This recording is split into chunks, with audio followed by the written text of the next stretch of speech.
Hello, welcome to the House Podcast. Thank you for tuning in.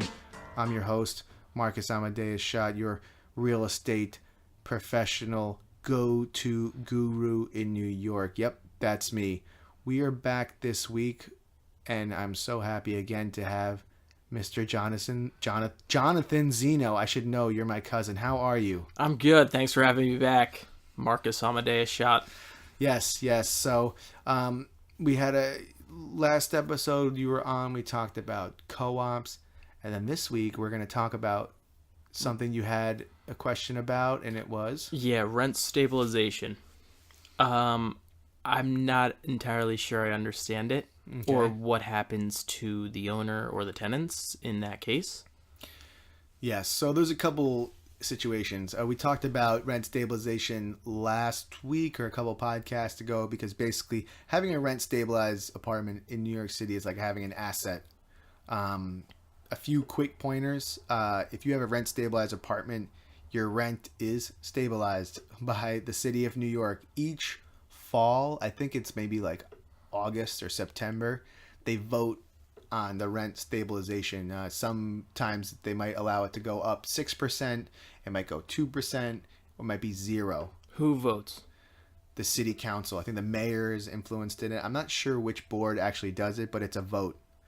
So is it kind of the owner versus the tenant vote, or? Well, there's landlords who lobby to get rent stabilization higher, right? So you can there's also tenants' rights groups who also lobby to keep it low. Is there tax advantages to having a rent stabilized apartment in your building? So yes, there are tax benefits. There's one known as J51. The J51 program gives abatements to residential apartment buildings that are undergoing renovations. And basically, it was created in order to incentivize owners of rent-regulated buildings to make improvements to those buildings. So the program was allowing owners to recoup approximately 75% of the costs of the improvements. So normally, owners upgrading a rent-regulated building are allowed to raise rents according to the luxury decontrol provisions of the rent stabilization law. But when a building is receiving J51 money, it is not allowed to decontrol the rent.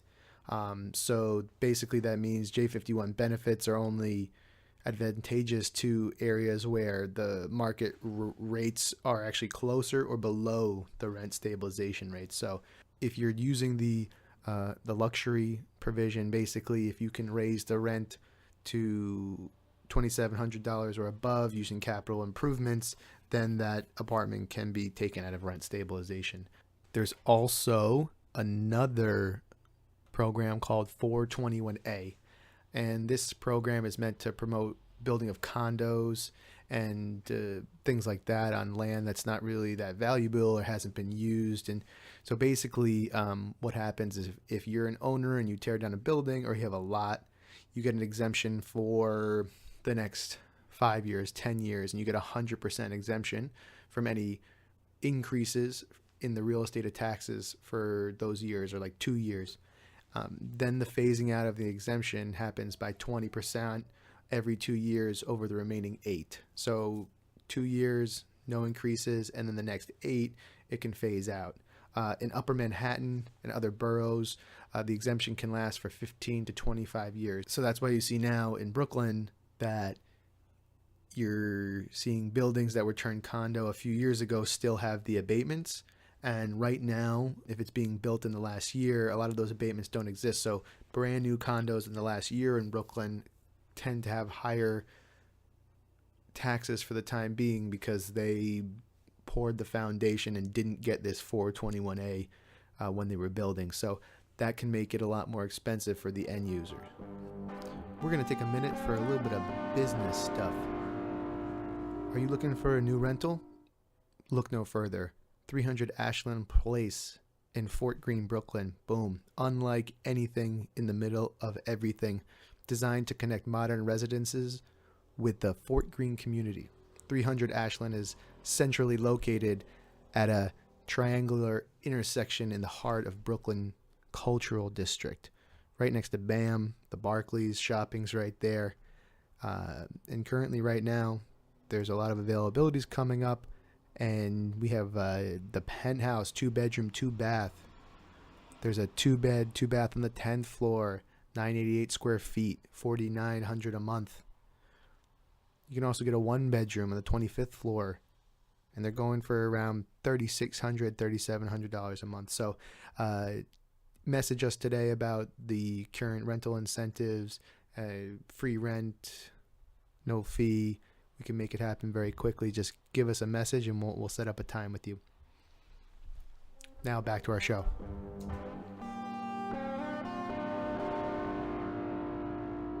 If you have a rent stabilized apartment, Right. you also have rights to stay. So it's very hard to kick you out. It's very hard to evict someone under rent stabilization law. Right. That's part of another reason is that once you're in, you have to be a very bad tenant to be kicked out. Got it. So, and also every time there's a renewal, you have the right to stay. You can't, it's not like they ask you, do you want to stay? You stay. If you want to stay, you get to Really? stay. Yeah. So that's another benefit. Your rent is rent is regulated by the city. Right. And you have rights to stay there. I have a question. Say your building is a rent stabilized building. All your tenants are rent stabilized. So everyone is there from the 90s. What is that? 30 years ago. Sure. Close.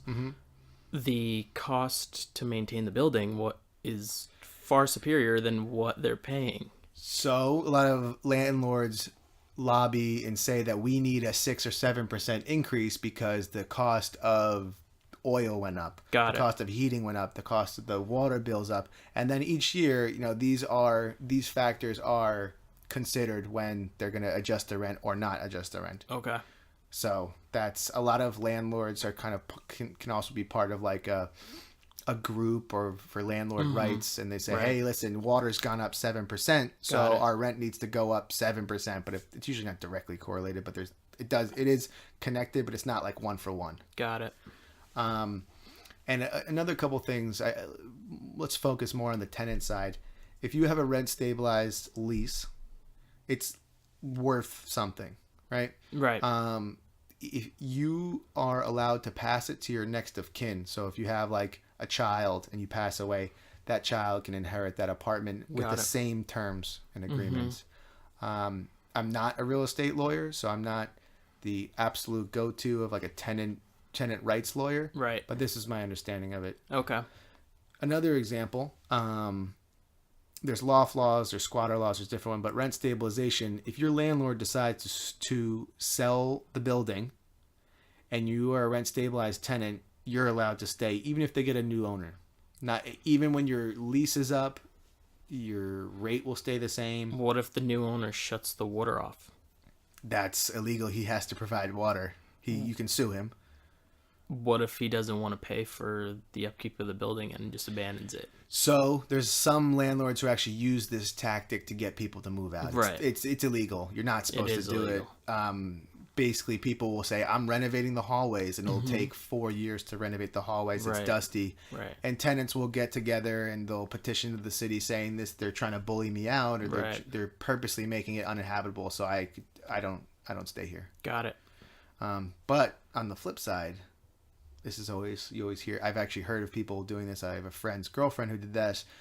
Someone bought her Lower East Side apartment. She had a rent stabilized lease, and the owners started coming around with big fat paychecks to get you to leave. Yes, I've heard of that as well. Yeah. So it can be anywhere from, know your rights though. I would talk to a lawyer if you have one of those things, because you could get, depending on how much they paid for the building, how much they want, you can get $100,000, $200,000 to leave. How do you feel like that is as an ethics standpoint? I think that stable housing is very important for any city economy. So I do feel that these rights are necessary. I personally have a rent stabilized apartment, so I like it. I'm in favor. It's a good peace of mind. And New York's is a very expensive city. Some people will never own a home because it's just too expensive. Right. So having a rent stabilization is kind of like a happy medium. Obviously, you're paying someone else all the time, but I feel like as an American and your, freedom, free market. free market, what have you, is very limited with this rent stabilization. It's almost saying, I bought a piece of property, you know, with your Bill of Rights, you know, you had the right to possess it, but now the government is saying, no, these people have to stay in your building. Well, don't you think that's an issue? Yeah. No, I get what you're saying, but you buy that building if you know the rights. And if you buy a building with rent-stabilized tenants, you know that that's going to happen. Like, I was on Vanderbilt the other day. Right. And the guy had a 6-unit building. One lady, she's 90 years old. Where's she going to go?